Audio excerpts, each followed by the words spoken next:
Assalamualaikum dan salam hormat, bersama saya Muhammad Dihya Sahlan dalam berita pagi Sabah edisi Khamis 16 Jun 2022. Kementerian Pembangunan Luar Bandar KPLB akan bekerjasama dengan pihak berkaitan bagi meneruskan penganjuran kursus kemahiran untuk melahirkan lebih ramai usahawan khususnya di kawasan luar bandar.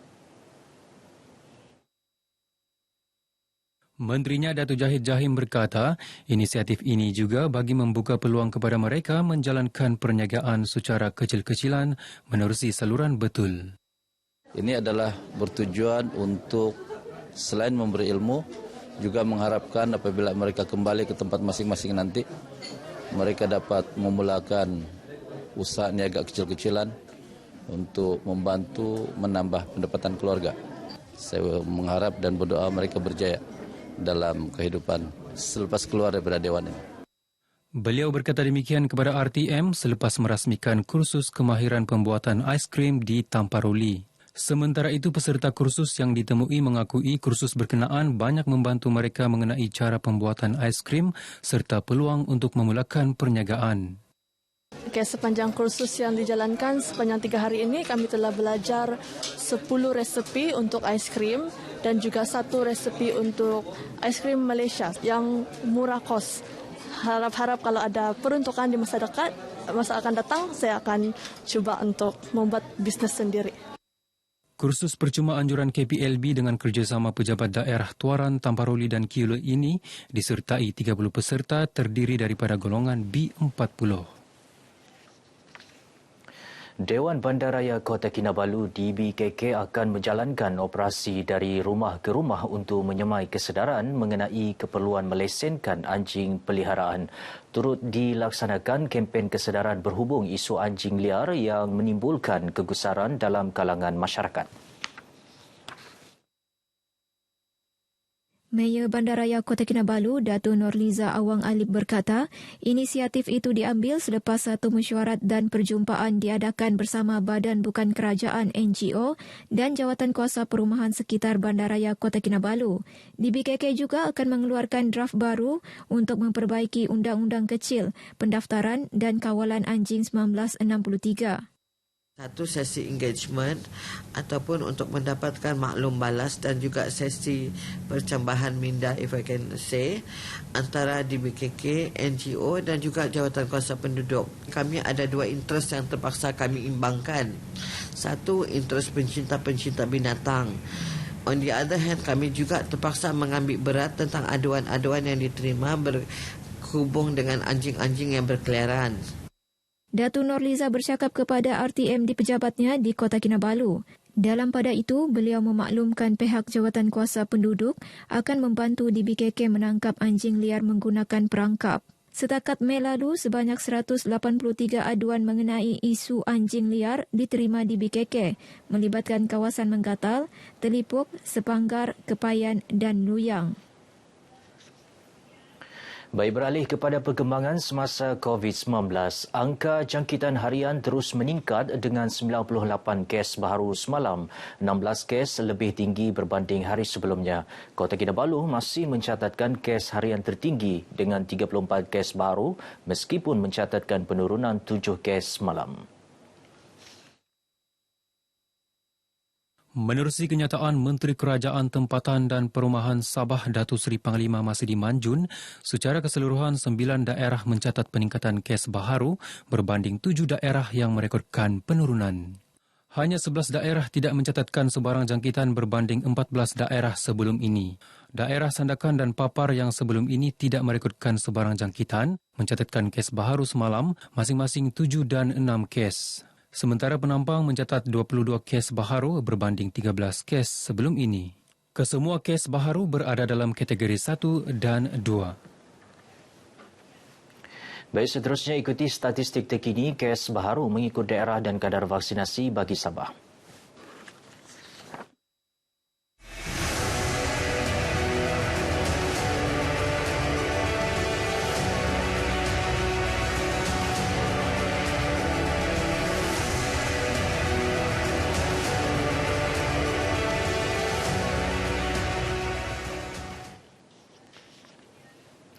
Warga Kota Kinabalu khususnya pelajar lepasan Sijil Pelajaran Malaysia SPM dialu-alukan untuk menghadiri Expo Selangkah ke UiTM pada 18 hingga 19 Jun ini di UiTM Cawangan Sabah, Kota Kinabalu.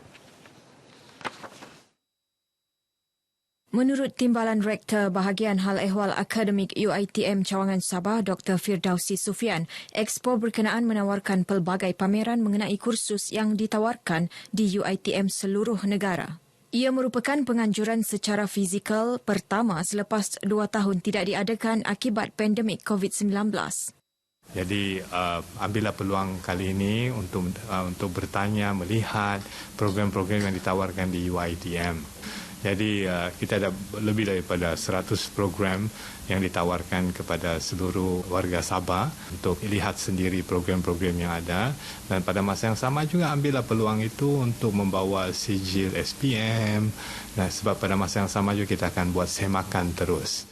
Beliau berkata demikian ketika ditemui RTM di Kota Kinabalu. Expo selama 2 hari ini bermula 8 pagi hingga 5 petang. Selain pameran mengenai program ijazah dan diploma, expo tersebut juga menyediakan pelbagai informasi bagi pelajar yang ingin meneruskan pengajian pasca siswaza di UiTM. Sementara itu, kumpulan Lestari UiTM Sabah akan melaksanakan program Ferti Chilipreneur Community Lestari FCPKL melibatkan penanaman cili secara pertanian pintar menggunakan teknologi internet IoT yang pertama di Sabah. Projek menerima dana 7.5 juta ringgit daripada unit peneraju agenda Bumi Putra Teraju. Ini dijadualkan bermula Julai dan bakal memanfaatkan 120 peserta terdiri golongan Bumi Putra B40 di daerah Tawau dan sekitarnya. Menurut Koordinator Bahagian Penyelidikan Jaringan Industri Masyarakat dan Alumni UiTM Cawangan Sabah, Dr. Abdul Aziz Lai Muhammad Fikri Lai, projek yang turut melibatkan kerjasama pemain industri ini dijalankan di tanah seluas lebih 32 hektar di UiTM Tawau. Peserta program Ferti Chilipreneur ini B40, kita betul-betul ingin memastikan mereka ini dapat dibantu, seterusnya dapat membantu diri mereka melalui pertanian secara teknologi pintar. Ia akan dilaksanakan di UiTM Cawangan Balong selama 5 tahun, di mana 2 tahun adalah proses pelaksanaan, pelatihan, dan 3 tahun adalah proses pemantauan daripada pihak Lestari kepada peserta. Beliau berkata demikian di Kota Kinabalu. Melalui projek ini, peserta akan menerima allowance RM1,200 sebulan dan berupaya menambah pendapatan sehingga RM3,000 berdasarkan hasil jualan cili yang diusahakan. Hasil FCPKL ini dijangka mencapai hingga 600 tan bagi setiap tuaian yang dilakukan 2 kali setahun. Peserta juga akan dilengkapkan dengan kemahiran lain termasuk aspek keusahawanan dalam pertanian. Pencarian peserta FCPKL akan dibuka sehingga hujung Jun ini. Universiti Malaysia Sabah UMS merancang memasarkan 2 produk inovasinya yang berupaya memanjangkan jangka hayat tumbuh-tumbuhan seperti buah-buahan dan sayur-sayuran. Produk penyembur cecair dan pembungkusan pintar ini memenangi Johan dan tempat ketiga pertandingan Swiss Innovation Challenge SIC 2021-2022 baru-baru ini. Produk berkenaan dihasilkan Fakulti Sains Makanan dan Pemakanan FSMP UMS yang diwakili kumpulan Lakura dan RIPE-RAP. Kejayaan ini menunjukkan kaedah pembelajaran FSMP berjaya mencapai matlamat memfokuskan pembelajaran dan melahirkan pelajar berdaya inovasi. Kita ada menghantar 3 projek. Projek pertama berjaya mendapat tempat pertama kepada youth kategori, di mana projek ini ialah menginovasikan satu spray yang boleh memanjangkan jangka hayat food products. Lepas tu untuk yang projek kedua ialah projek RIPE-RAP yang more to the smart packaging. Dia akan memanjangkan jangka hayat makanan. Kami melakukan banyak percubaan lah dalam lebih dari 10 kali jugalah untuk tes sama ada ianya menjadi atau tidak. Dan Alhamdulillah berkat kesabaran produk tu menjadi juga. Idea ni sebenarnya adalah hasil daripada masalah yang timbul semasa di Kundasang pada pandemik awal dahulu, di mana terdapat banyak pembuangan sayur-sayuran dan juga buah-buahan. Akibat daripada sayur-sayuran dan buah-buahan ni yang kita tahu mudah rosak. Dengan membantu usahawan-usahawan dan juga farmers yang ada di dekat Kundasang, terhasillah produk inovasi ini. Mereka ditemui RTM di Kota Kinabalu. Inovasi UMS ini memenangi kategori belia dan terbuka SIC yang diadakan di Universiti Putra Malaysia UPM sekaligus membawa pulang wang tunai RM3,000 bagi tempat pertama dan RM2,000 bagi tempat ketiga. Penubuhan Majlis Pelancongan Kesihatan dan Kesejahteraan Sabah SHWTC sedang diusahakan bagi mempromosikan Sabah sebagai destinasi pelancongan kesihatan. Ke arah itu, satu jawatankuasa terdiri daripada ahli profesional kesihatan tempatan bertemu dengan pembantu Menteri Pelancongan Kebudayaan dan Alam Sekitar, Datuk Janinson Bangkuai di Kota Kinabalu untuk membincangkan pembentukan majlis tersebut.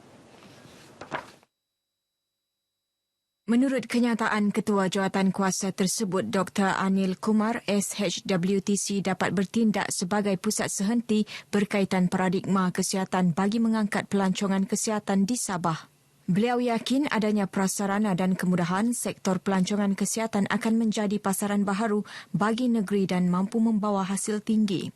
Sehubungan itu, pihaknya mahu bekerjasama dengan Lembaga Pelancongan Sabah untuk menarik orang ramai, terutama negara jiran dari kawasan pertumbuhan ASEAN Timur, Brunei, Indonesia, Malaysia, Filipina, BIM IAGA untuk mendapat rawatan kesihatan dan kesejahteraan di negeri ini.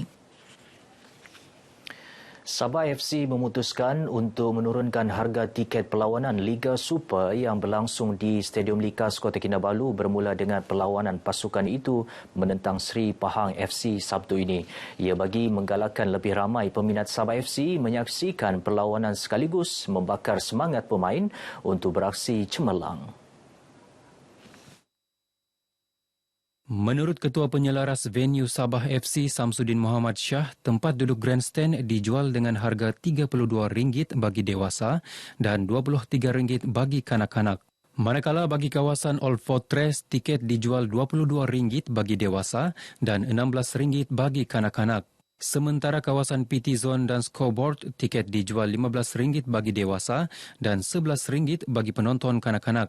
Penjualan tiket dalam talian bermula semalam, manakala tiket perlawanan secara fizikal dijual di Stadium Likas Kota Kinabalu bermula pukul 10 pagi Sabtu ini. Samsudin berkata demikian ketika dihubungi RTM di Kota Kinabalu. Dalam pada itu, beliau yang juga ahli Majlis Tertinggi Sabah FC berkata, meskipun Liga Bola Sepak Malaysia memutuskan tiada had kapasiti penonton dibenarkan menyaksikan perlawanan tersebut, namun penonton diminta kekal berdisiplin dan mematuhi SOP yang ditetapkan. Baik, sekian dahulu berita pagi Sabah kali ini. Saudara terus ikuti pelbagai platform berita RTM. Saya Muhammad Dihya Sahlan. Assalamualaikum dan salam keluarga Malaysia.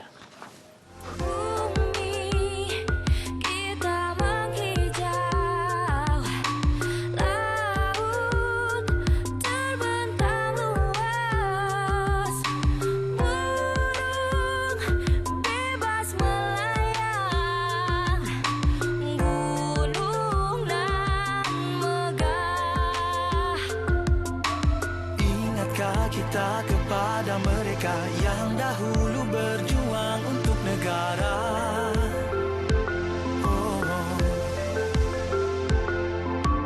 Kita sebagai generasi baru hargai perjalanan